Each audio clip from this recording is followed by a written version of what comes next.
बिस्मिल्लाहिर्रहमानिर्रहीम। अज़ीज़ तलबा तालबात अस्सलामु अलैकुम। मैं हूं आपका chemistry teacher Ehsan Afroz, class नहम केमिस्ट्री बाब नंबर 2। आज हम पढ़ेंगे कि रदरफोर्ड के एटॉमिक मॉडल और बोहर के एटॉमिक मॉडल में क्या बुनियादी फ़र्क है। तो चलते हैं ग्लास बोर्ड की तरफ।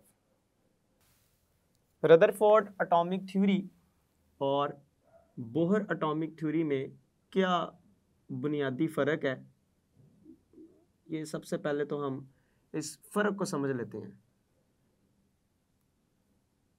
रदरफोर्ड एटॉमिक थ्योरी और बोहर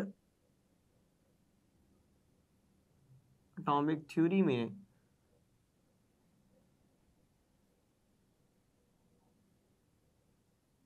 फ़र्क, ये बड़ा अहम सवाल है। ये लॉन्ग सवाल के तौर पर भी पूछा जा सकता है, मुख्तसर सवाल के तौर पर भी पूछा जा सकता है कि कोई से दो फ़र्क बताएं रदरफोर्ड के एटॉमिक मॉडल के या बोहर के एटॉमिक मॉडल के। तो किन खसूसियात की बुनियाद पर मैं दोनों मॉडल को एक दूसरे से अलग-अलग करूँगा। सबसे पहले तो मैं दोनों मॉडल्स के नाम यहाँ पे लिख लेता हूँ ताकि उनको एक दूसरे से उनमें फ़र्क करना आसान हो मेरे लिए। पहले नंबर पर मैं लिख रहा हूँ यहाँ पे रदरफोर्ड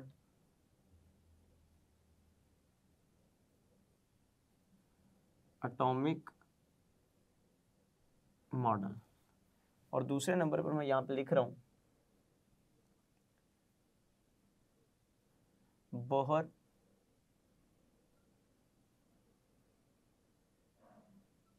एटॉमिक मॉडल।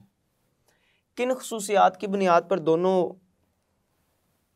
को मैं अलग करूँगा एक दूसरे से। मैं ज़रा वो खसूसियात के लिए भी एक कॉलम यहाँ पे बना रहा हूँ, खसूसियात के वो कौन कौन सी होंगी। तो सबसे पहले नंबर पे जिस खसूसियत को लेकर हम चलेंगे वो है थ्योरी की बुनियाद।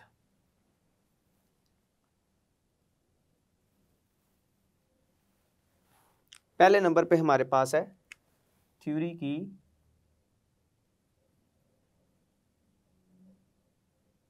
बुनियाद।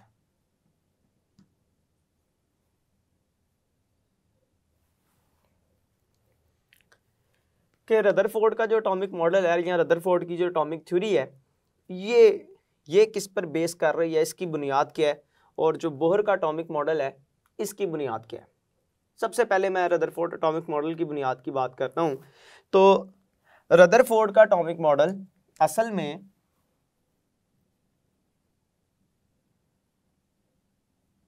रदरफोर्ड का एटॉमिक मॉडल रेडिएशंस की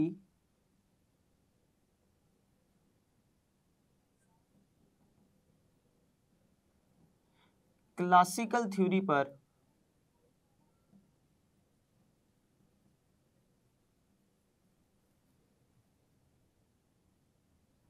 मबनी था।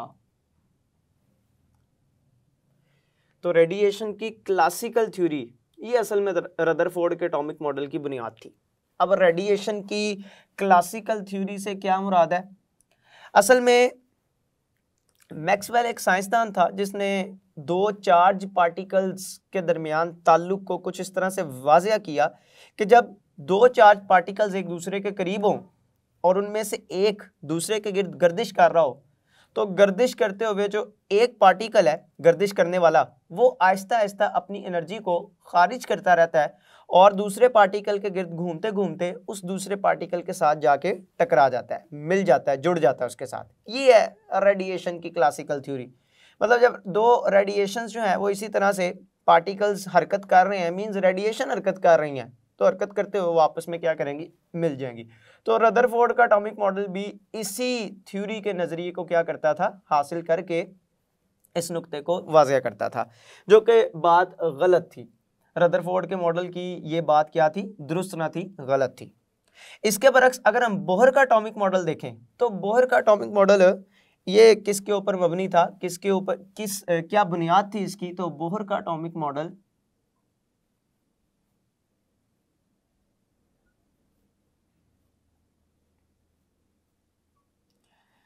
प्लांक्स की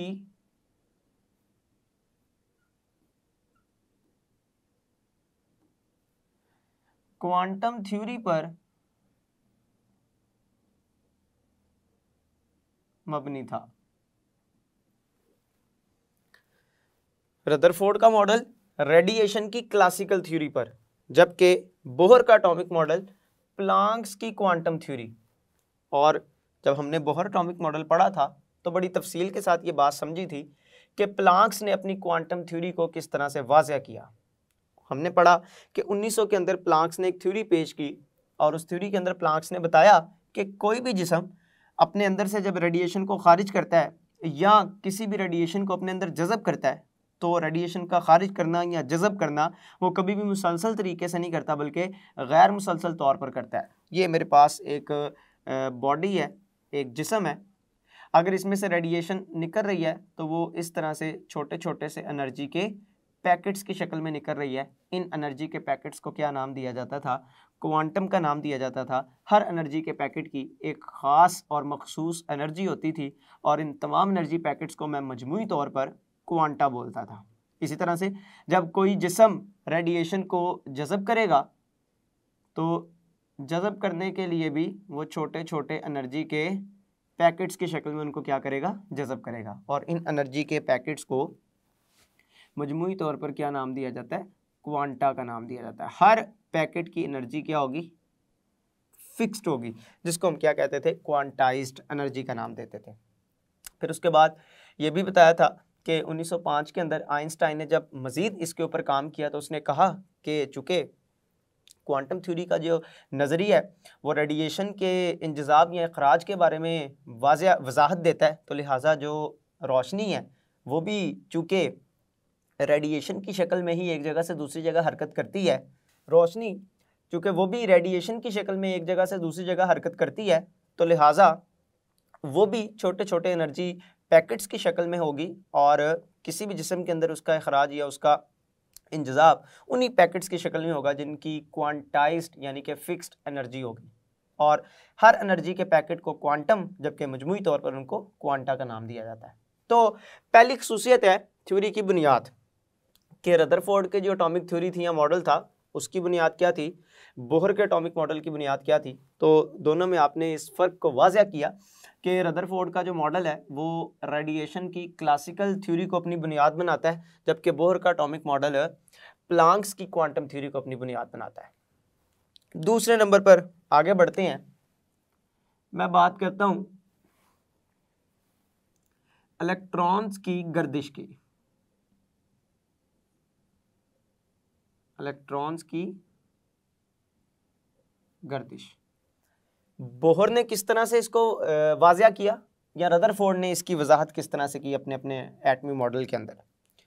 तो रदरफोर्ड की पहले बात करते हैं। रदरफोर्ड का कहना यह था कि इलेक्ट्रॉन्स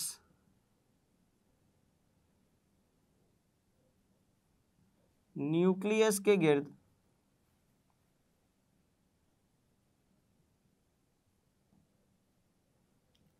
घूमते हैं। इलेक्ट्रॉन न्यूक्लियस के गिर्द घूमते हैं, जबकि इसी बात को बोहर ने कुछ इस तरह से बयान किया कि इलेक्ट्रॉन्स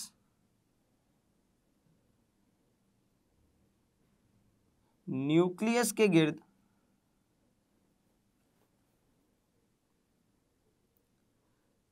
मखसूस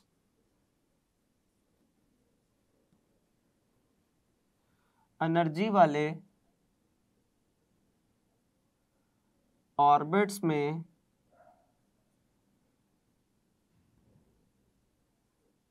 घूमते हैं। मखसूस एनर्जी वाले से मुराद क्वांटाइज्ड ऑर्बिट, ऐसे ऑर्बिट जिनकी एनर्जी क्या होती है? फिक्स्ड होती है, मखसूस होती है। रदरफोर्ड ने अपने एटमी मॉडल के अंदर इस तरह की कोई बात नहीं की। उसका नज़रिया सादा तौर पर इस बात को बयान करता था कि इलेक्ट्रॉन्स न्यूक्लियस के गिर्द गर्दिश कर रहे हैं। वो गर्दिश करने का तरीका क्या है, इसकी वजाहत रदरफोर्ड ने अपने एटॉमिक मॉडल के अंदर ना की, जबकि बोहर ने इस बात को भी वाज़ह किया कि इलेक्ट्रॉन न्यूक्लियस के गिर्द गर्दिश तो करता है लेकिन ख़ास ऑर्बिट्स के अंदर रहते हुए न्यूक्लियस के गिर्द गर्दिश करता है। हर ऑर्बिट की एक मखसूस एनर्जी होती है, हर ऑर्बिट का न्यूक्लियस से एक ख़ास फासला होता है और उसी फासले पर रहते हुए इलेक्ट्रॉन न्यूक्लियस के गिर्द घूमता रहता है। इलेक्ट्रॉन कभी भी जब तक ऑर्बिट के बराबर एनर्जी नहीं रखेगा तब तक अपने मुतलका ऑर्बिट के अंदर वो घूम भी नहीं सकता। अगर पहले ऑर्बिट के अंदर घूमना है तो उसकी एनर्जी पहले ऑर्बिट की एनर्जी के बराबर होनी चाहिए। अगर दूसरे ऑर्बिट के अंदर घूमना है तो उसकी एनर्जी दूसरे ऑर्बिट की एनर्जी के बराबर होनी चाहिए। इसी तरह से तीसरे, चौथे, पांचवें जिस भी ऑर्बिट के अंदर इलेक्ट्रॉन ने घूमना है उसकी एनर्जी उस ऑर्बिट की एनर्जी के बराबर होगी तो ही वो उसके अंदर घूम सकता है। पहला, दूसरा, तीसरा, चौथा जौन सा भी ऑर्बिट हो, न्यूक्लियस से हर ऑर्बिट का एक मखसूस फासला होगा। इलेक्ट्रॉन उसी फासले को बुनियाद बनाते हुए, उतना फासला रखते हुए न्यूक्लियस के गिर्द क्या करेगा, चक्कर लगाएगा। और जब तक न्यूक्लियस के गिर्द चक्कर लगाता रहेगा वो एनर्जी को ना ही खारिज करेगा ना ही एनर्जी को जज़ब करेगा। खैर, तीसरे नंबर पर हम बात करते हैं इस बात को, तीसरी बात के साथ भी हम इसका ताल्लुक बनाते हैं।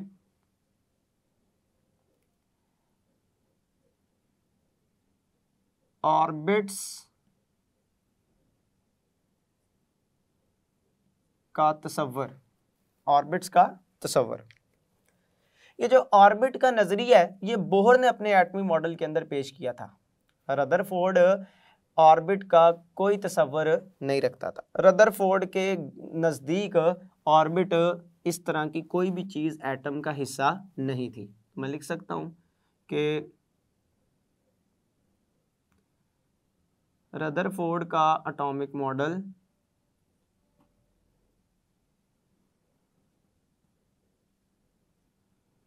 ऑर्बिट्स का तसव्वुर बयान नहीं करता। रदरफोर्ड के मॉडल के मुताबिक ऑर्बिट तरह की कोई चीज़ें एटम का हिस्सा नहीं होती, जबकि बोहर का मॉडल जो है वो ऑर्बिट का तसव्वुर पेश करता है। बोहर ने न्यूक्लियस के गिर्द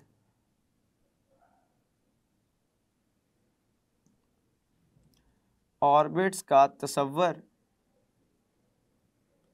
पेश किया जिनकी फिक्स्ड एनर्जी भी होती है। हर ऑर्बिट की एनर्जी क्या होगी, फिक्स होगी बोहर के मॉडल के मुताबिक, लेकिन रदरफोर्ड इस तरह का नजरिया नहीं रखता था। चौथा, अगर मैं फ़र्क करना चाहूँ दोनों के एटमी मॉडल के अंदर, दोनों की एटॉमिक थ्योरी के अंदर, तो स्पेक्ट्रम की नेचर, स्पेक्ट्रम की नेचर ये बड़ा अहम नुक्ता है, अहम बात है। रदरफोर्ड का एटॉमिक मॉडल या बोहर का एटॉमिक मॉडल किस तरह के स्पेक्ट्रम की वजाहत चाहता है या वजाहत रखता है एक एटम के लिए, इस बात को समझने से पहले मैं आपको थोड़ा सा बताता चलूँ कि स्पेक्ट्रम से मुराद क्या है। मैं बड़ी सादा सी और आसान सी बात से शुरू करता हूँ। असल में सूरज से जो रोशनी आती है, इस रोशनी के अंदर तमाम वेव्स वाली रेडिएशन मौजूद होती हैं। अब वेव किसे बोला जाता है? वेव कहते हैं दो एनर्जी की एक शक्ल है, एक मीन पोजीशन से क्रस्ट और ट्रफ का ये जो मिलाप है, इस मिलाप को क्या कहते हैं? वेव का नाम दिया जाता है। अगर मैं बात करूं कि ये मेरे पास एक वेव है जो पैदा हो रही है, मैं जानता हूं ये एक मीन पोजीशन है, ये एक वस्ती पोजीशन है। इस वस्ती पोजीशन से जो ऊपरी जानिब वेव्स की हरकत होंगी, इनको मैं क्या नाम देता हूं? इनको क्रस्ट का नाम दिया जाता है। और जो निचली जानिब वेव की हरकत होंगी, इनको ट्रफ का नाम दिया जाता है। एक क्रस्ट से दूसरे क्रस्ट या एक ट्रफ से दूसरे ट्रफ तक का दरमियानी फासला, इस दरमियानी फासले को वेव लेंथ का नाम दिया जाता है, जिसको लैम्डा सिंबल से जाहिर किया जाता है। ये मैं वेव लेंथ का आपको नज़रिया थोड़ा सा बता रहा हूँ। ये वेव और ये उसकी वेव लेंथ। किसी वेव की ये वेवलेंथ छोटी हो सकती है, किसी वेव की ये वेवलेंथ बड़ी हो सकती है। सूरज से जो शुआएं आती हैं, सूरज से जो रेडिएशंस आती हैं ज़मीन तक, उसमें तमाम तरह की ये वेवलेंथ वाली रेडिएशंस मौजूद होती हैं, छोटी से छोटी वेवलेंथ वाली भी और बड़ी से बड़ी वेवलेंथ वाली भी रेडिएशन ये मौजूद होती हैं।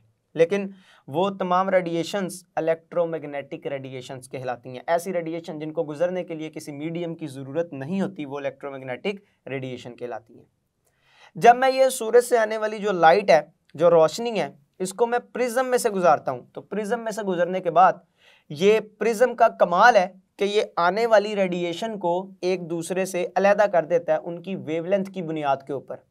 जो पीछे से एक रेडिएशन आ रही है, जो सूरज की आपको ये पीले रंग की रोशनी नज़र आ रही है, जैसे ये प्रिज्म में से गुजरती है तो असल में वो पीले रंग की एक रोशनी नहीं है, उसमें बेशुमार मुख्तलिफ किस्म की वेव लेंथ वाली रेडिएशंस मौजूद हैं। प्रिज्म में से गुजरने के बाद हर एक वेव लेंथ वाली रेडिएशन एक दूसरे से अलहदा होती चली जाती है। मिसाल के तौर पर अगर ये वो रेडिएशन है जो सूरज से एक आ रही है, जैसे ये प्रिज्म में से गुजरेगी तो प्रिज्म का कमाल होगा, ये एक रेडिएशन नहीं है, ये बेशुमार वेवलेंथ वाली रेडिएशन का एक मजमू है, जो हमें ऐसे लग रहा है कि एक सिंगल है, अलहदा, एक अकेला तन्हा वेव है। असल में ये बेशुमार वेवलेंथ रखने वाली रेडिएशन का एक मजमू है। जैसे प्रिज्म में से गुजरेंगी वो तमाम रेडिएशंस अपनी अपनी वेवलेंथ की बुनियाद पर एक दूसरे से अलहदा होती चली जाएंगी। जब इस सूरज की रोशनी, जिसको मैं वाइट लाइट का नाम दे रहा हूँ, यहाँ पे क्या नाम दिया जाता है इसको, वाइट लाइट भी कहते हैं इसको, तो ये वाइट लाइट जैसे प्रिज्म में से गुजरेगी, प्रिज्म में से गुजरने के बाद अपने मुख्तलिफ कंपोनेंट्स के अंदर अलहदा हो जाएगी। जब ये एक दूसरे के लिहाज से, अपनी वेवलेंथ के लिहाज से एक दूसरे से अलहदा हो जाएंगी, अलहदा होने के बाद इनका ग्राफ की शक्ल में जो इजहार होगा कि ये थी एक सबसे बुनियादी जो वेव आ रही थी और असल में ये मुख्तलिफ किस्म की वेव्स के मिलने से बनी हुई थी, ये मुख्तलिफ किस्म की वेव में से एक ये आ गई, एक ये आ गई, एक ये आ गई, तो ये मुख्तलिफ किस्म की वेव्स मुझे ग्राफ की शक्ल में ज़ाहिर होना शुरू हो गई हैं। मुझे पता चल जाएगा इसका रंग क्या है, इसका रंग क्या है, इसका रंग क्या है, इस ग्राफ की शक्ल में, क्योंकि ग्राफ के ऊपर मैंने नंबरिंग की होगी, मैंने नंबर या मैंने अदाद के लिहाज से इस ग्राफ की तकसीम की होगी, मैंने फ्रीक्वेंसी के लिहाज से इस ग्राफ के अंदर मुख्तलिफ वैल्यूज़ ली होंगी, या मैंने एनर्जी के लिहाज से मुख्तलिफ वैल्यूज़ ली होंगी, या मैंने वेव लेंथ के लिहाज से मुख्तलिफ वैल्यूज़ ली होंगी। जहाँ जहाँ पे ये लाइन बनती चली जाएगी मैं वहाँ से देखता जाऊँगा कि उसकी फ्रीक्वेंसी, एनर्जी या वेव लेंथ क्या है, तो मुझे पता चल जाएगा कि ये जो एक वाइट लाइट थी ये कौन कौन सी वेवलेंथ वाली रेडिएशन के मिलने से बनी हुई थी। तो मुझे इस एक लाइट के फैलने से, इस एक लाइट के बिखरने से जो मुख्तलिफ किस्म के रंग मिले हैं, उन रंगों का जो मैंने ग्राफ की शक्ल में एक इजहार किया है, इस इजहार को क्या नाम दिया जाता है, स्पेक्ट्रम का नाम दिया जाता है। ये स्पेक्ट्रम दो तरह के होते हैं, एक होता है मुसलसल और एक होता है लाइन स्पेक्ट्रम या एटॉमिक स्पेक्ट्रम। एक होता है मुसलसल, दूसरे को कहते हैं लाइन स्पेक्ट्रम भी बोला जा सकता है, एटॉमिक स्पेक्ट्रम भी बोला जा सकता है। जैसे मैं बात करता हूँ कौसे कज़ा, आसमान के ऊपर बारिश के बाद एक धनक का मंजर आपको देखने को मिलता है, तो असल में होता क्या है कि आसमान पर जो बारिश के कतरात मुअल्लक रह जाते हैं, जब सूरज से आने वाली रोशनी उन पर टकराती है तो वो जो बारिश के कतरे होते हैं, पानी के जो कतरे होते हैं, वो बिल्कुल प्रिज्म का काम करते हैं, और जैसे ही रोशनी उनमें से गुजरती है वो असल में एक रोशनी नहीं थी, वो मुख्तलिफ रंग रखने वाली रोशनियों का मजमुआ थी, वो सारे रंग एक दूसरे से अलहदा हो जाते हैं क्योंकि हर कतरा प्रिज्म का काम करता है। तो जब वो रोशनियाँ एक दूसरे से अलहदा होती हैं तो अलहदा होने के बाद धनक की शक्ल में, कौसे कज़ा की शक्ल में हमें उनके रंग नज़र आना शुरू हो जाते हैं। तो असल में वो थी सूरज से आने वाली एक रोशनी जिसके अंदर वो मुख्तलिफ रंग वाली सारी की सारी रेडिएशंस मौजूद थी, लेकिन हमें नज़र नहीं आ रही, तब नज़र आई जब वो बारिश के कतरात में से गुजरी जो कि हवा के अंदर मुअल्लक थे बारिश के बाद, जो प्रिज्म का काम कर रहे थे। खैर, तो हमें वो जो कौसे कज़ा नज़र आ रही थी, वो धनक नज़र आ रही है, वो एक स्पेक्ट्रम है, चूँकि वो मैंने ग्राफ की शक्ल में रंगों को एक दूसरे से वाज़िया किया, और इस ग्राफ की शक्ल में रंगों का जाहिर होना, इसको क्या कहते हैं, स्पेक्ट्रम बोला जाता है। ये स्पेक्ट्रम किस तरह का होता है, धनक जो आसमान के ऊपर बना, इस स्पेक्ट्रम, इस तरह के स्पेक्ट्रम को हम कहते हैं मुसलसल स्पेक्ट्रम। मुसलसल स्पेक्ट्रम से क्या मुराद है, आप जब उसको देखते हैं कौसे कज़ा को, तो आप नहीं बता पाते कि पहला रंग कहाँ से ख़त्म हुआ है, दूसरा कहाँ से शुरू हुआ है। दूसरा कहाँ पे खत्म हो रहा है, तीसरा कहाँ से शुरू हो रहा है। सारे रंग आपस में एक दूसरे के साथ मिले हुए होते हैं, इस कदर मिले हुए होते हैं कि आप बिल्कुल यकीनी के साथ नहीं बता सकते कि कहाँ पे पहला खत्म हो रहा है दूसरा शुरू हो रहा है, दूसरा कहाँ पे खत्म हो रहा है तीसरा शुरू हो रहा है। तो जब ये बेयकीनी आ जाए मुख्तलिफ रंगों के दरमियान कि कहाँ से ख़त्म और कहाँ से शुरुआत हो रही है, तो इस तरह का जो ग्राफ बना है, इस तरह का जो स्पेक्ट्रम बना है, इस तरह के स्पेक्ट्रम को मुसलसल स्पेक्ट्रम बोला जाता है। लेकिन अगर मेरे पास इस तरह वो रंग एक दूसरे से अलहदा होकर नजर आना शुरू हो जाए, तो अलहदा होने की शक्ल में मैं कहूँगा एक रंग की लाइन बन गई, दूसरे रंग की लाइन बन गई, चौथे रंग की लाइन बन गई, तो ये जो मेरे पास एक स्पेक्ट्रम बनेगा, इस स्पेक्ट्रम को मैं क्या नाम दूंगा, फिर लाइन स्पेक्ट्रम का नाम दूंगा या एटॉमिक स्पेक्ट्रम का। तो असल में जो एटम्स होते हैं वो इस तरह का स्पेक्ट्रम जाहिर करते हैं, वो मुसलसल स्पेक्ट्रम जाहिर नहीं करते। और अगर आपके पास मादा ज़्यादा मिकदार के अंदर मौजूद है तो फिर उस मादे के ऊपर जब आप रोशनी डालेंगे तो वो उसका बिखराव कुछ इस तरह से करेगा कि जिस तरह धनक बनती है मुसलसल स्पेक्ट्रम की शक्ल में, उस तरह से उस मादे का क्या बन जाएगा, स्पेक्ट्रम। लेकिन जब एटम की बात करते हैं तो फिर एटम इस तरह का स्पेक्ट्रम बनाता है। खैर, स्पेक्ट्रम की नेचर रदरफोर्ड के मॉडल के मुताबिक या बोहर के मॉडल के मुताबिक कैसी होनी चाहिए, मैंने आपको बड़ी तफसील के साथ समझाया यहाँ पे कि स्पेक्ट्रम होता क्या है, फिर मैंने बताया कि कितनी तरह का होता है। तो स्पेक्ट्रम क्या है, किसी लाइट का प्रिज्म में से गुजरने के बाद या रोशनी का प्रिज्म में से गुजरने के बाद अपने मुख्तलिफ रंगों में अलहदा हो जाना, इसको और उस अलहदा होने वाले रंगों को ग्राफ की शक्ल में उसका इजहार क्या कहलाता है, स्पेक्ट्रम, जो कि लाइन भी हो सकता है और मुसलसल भी हो सकता है। रदरफोर्ड के मॉडल के मुताबिक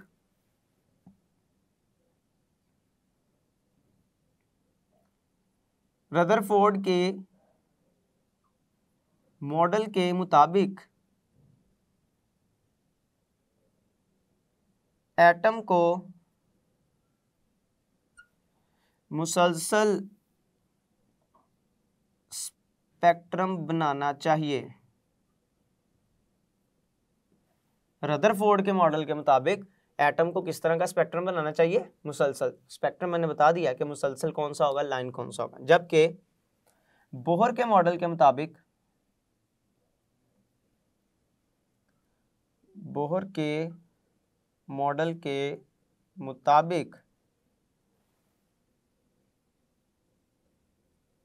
एटम को लाइन स्पेक्ट्रम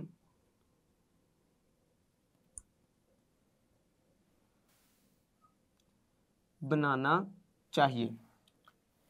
बोहर के मॉडल के मुताबिक एटम को लाइन स्पेक्ट्रम, और जब तजर्बात की रोशनी में इस बात को देखा गया तो एटम लाइन स्पेक्ट्रम ही बनाता था। तो यहाँ से बोहर ने रदरफोर्ड के मॉडल के अंदर पाए जाने वाली जो कमियां थी उनको दूर करने की कोशिश भी की। एक बात और करते हैं, एक और तरह से दोनों के दरमियान फ़र्क करते हैं। मैं लिखता हूँ एटम की स्टेबिलिटी, क़याम पजीरी, इसको स्टेबिलिटी भी लिखा जा सकता है, एटम की स्टेबिलिटी। अगर मैं रदरफोर्ड के मॉडल की बात करूं तो रदरफोर्ड के नज़रिए के मुताबिक चूंकि इलेक्ट्रॉन क्या कर रहा है, इलेक्ट्रॉन ये न्यूक्लियस, ये इलेक्ट्रॉन और ये इलेक्ट्रॉन न्यूक्लियस के गिर्द क्या कर रहा है, घूम रहा है। और घूमते हुए, क्योंकि ये क्लासिकल थ्योरी है और क्लासिकल थ्योरी के मुताबिक घूमते हुए इलेक्ट्रॉन को एनर्जी खारिज करनी चाहिए और आखिरकार उसको न्यूक्लियस के अंदर गिर जाना चाहिए। अगर ऐसा हो जाए तो एटम जो है उसकी साख्त, उसका स्ट्रक्चर तबाह हो जाएगा, जबकि एटम एक क़याम पजीर ज़र्रा है, वो तबाह नहीं होता। तो रदरफोर्ड के मॉडल के मुताबिक